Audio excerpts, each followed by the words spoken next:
Assalamualaikum warahmatullahi wabarakatuh. Apa kabar teman-teman? Jumpa lagi dengan saya. Pada kesempatan kali ini saya ingin bahas mengenai tipe-tipe pentest dan fase dalam hacking. Baiklah, kita langsung membahas mengenai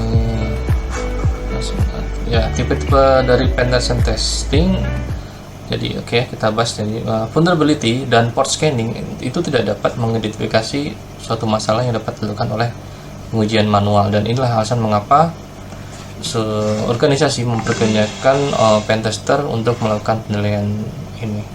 Nah, pada bagian berikutnya kita akan menyelami lebih dalam lagi mengenai berbagai jenis tes penetrasi atau penetration test. Nah, kita masuk mulai dari pengujian penetrasi aplikasi web atau yang sering disebut dengan Web Application Penetration Testing, singkat dengan WAPT. WAPT ini adalah suatu bentuk pengujian penetrasi yang paling umum. WAPT ini adalah suatu tindakan untuk melakukan peretasan manual atau pengujian penetrasi terhadap aplikasi web dalam hal untuk menguji kerentanan yang tidak akan ditemukan oleh scanner. Nah sekarang teman-teman telah memiliki pemahaman penting tentang WAPT. Selanjutnya mari kita lihat pengujian penetrasi aplikasi seluler pada bagian selanjutnya. Pada pengujian penetrasi aplikasi seluler atau mobile, ini adalah mirip dengan pengujian pada penetrasi aplikasi web. Namun khusus untuk aplikasi seluler yang berisikan vektor serangan dan ancamannya tersendiri yang berbeda dengan web tentunya. Mungkin seperti yang telah teman-teman perhatikan, berbagai jenis pengujian penetrasi masing-masing memiliki tujuan-tujuannya tertentu. Dan selanjutnya kita akan melihat pendekatan yang lebih berorientasi kepada manusia atau yang sering disebut dengan social engineering.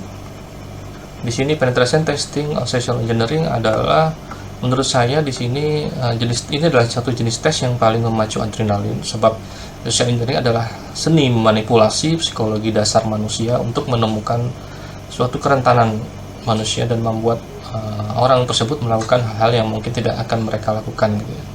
Jadi selama bentuk pengujian penetrasi ini, Anda mungkin akan diminta untuk melakukan aktivitas seperti mengirim email phishing, melakukan panggilan telepon phishing, atau berbicara dengan cara-cara yang dapat dilakukan yang dapat mencapai tujuan apa yang dicapai penyerang dalam menargetkan suatu target.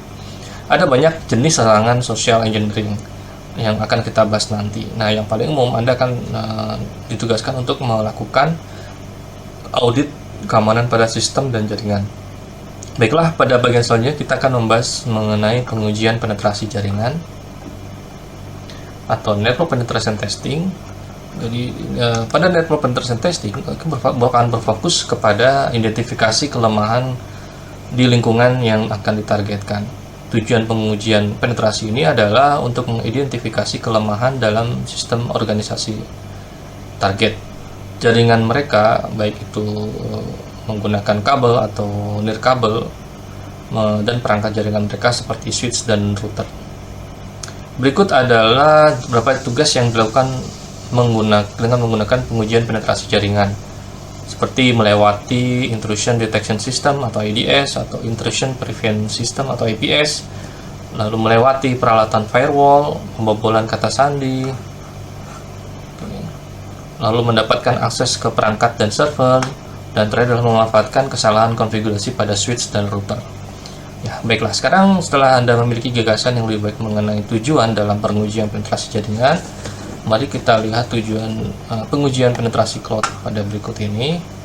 Ya, pada penetration testing cloud melibatkan pelaksana penilaian keamanan dan pengujian penetrasi pada risiko platform cloud untuk menemukan suatu kerentanan apapun yang dapat mengekspos sebuah informasi rahasia kepada malicious user.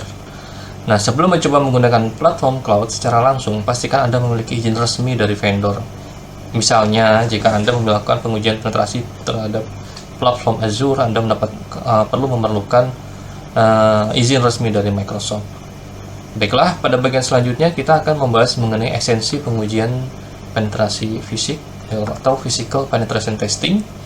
Pada physical penetration testing ini berfokus pada pengujian sistem kontrol akses keamanan fisik di tempat untuk melindungi data organisasi. Jadi kontrol keamanan kontrol keamanan ada di dalam kantor dan data center ya, untuk mencegah orang yang tidak berwenang memasuki area tersebut gitu. Kontrol keamanan fisik ini meliputi apa? Pertama, di sini ada security cameras and sensor. Jadi suatu kamera keamanan yang digunakan untuk memantau tindakan fisik di dalam suatu area. Lalu biometric authentication system atau biometrik digunakan untuk memastikan bahwa hanya orang yang berwenang yang diberikan akses pada suatu area. Doors and lock sistem penguncian digunakan untuk mencegah orang yang tidak berwenang masuki ruangan atau area. Security guards atau penjaga keamanan adalah orang yang ditugaskan untuk melindungi seseorang pada suatu daerah. Nah, selanjutnya pada materi yang baru saja kita bahas, maka tidak akan lengkap jika kita tidak membahas mengenai fase-fase pada hacking. Jadi berbagai fase peretasan akan dibahas pada bagian ini. Pertama, kita akan mempelajari fase hacking adalah sebagai berikut. Pertama ada recognitions atau pengintaian, 2 adalah scanning, 3 gaining access, 4 maintaining access, dan 5 covering tracks. Oke, kita akan bahas satu persatu. Apa itu recognitions? Jadi recognition atau information, atau juga disebut information gathering juga ya, termasuk dalam recognition. Pada fase ini adalah fase di mana attacker berfokus untuk memperoleh informasi tentang target mereka. Ini adalah fase paling penting dalam peretasan. Maka semakin banyak detail yang diketahui tentang target oleh penyerang, maka akan semakin mudah pula untuk penyerang itu mendapatkan kelemahan lalu mengeksploitasinya. Berikut ini adalah teknik yang digunakan dalam fase recognitions. Pertama, menggunakan search engines untuk mengumpulkan informasi. 2 adalah menggunakan platform jejaring sosial. 3 adalah melakukan Google hacking. 4 melakukan DNS interrogation. Dan yang terakhir adalah melakukan social engineering. Nah, pada fase ini tujuannya adalah untuk mengumpulkan informasi sebanyak-banyaknya mengenai target. Dan pada bagian selanjutnya kita akan membahas mengenai menggunakan pendekatan yang lebih terarah dan melibatkan target untuk mendapatkan informasi yang lebih spesifik dan detail, yaitu gaining access. Gaining access di sini adalah fase ini terkadang bisa menjadi fase yang paling menantang dari semuanya. Pada fase ini, penyerang menggunakan informasi yang diperoleh dari fase-fase sebelumnya untuk mengeksploitasi target. Setelah eksploitasi kerentanan berhasil, maka attacker atau penyerang kemudian dapat mengeksekusi malicious code dari jarak jauh pada target dan mendapatkan akses jarak jauh ke sistem yang disusupi. Nah, berikut ini adalah dapat terjadi setelah akses yang diperoleh. Pertama, password cracking. Kedua, exploiting vulnerabilities. Ketiga, escalating privileges.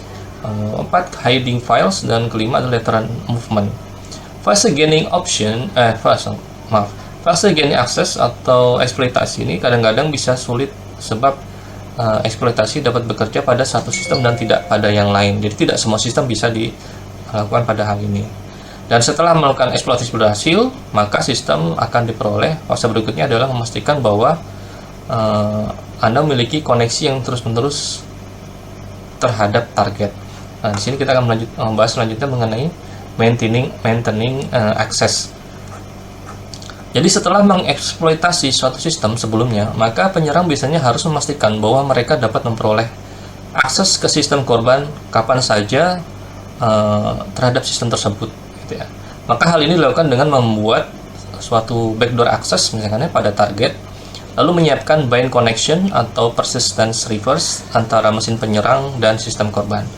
Tujuan dari maintaining access ini adalah lateral movement, exfiltration of data, dan creating backdoor and persistent connection. Jadi maintaining access penting untuk memastikan bahwa kita pentester selalu memiliki akses ke sistem atau jaringan target.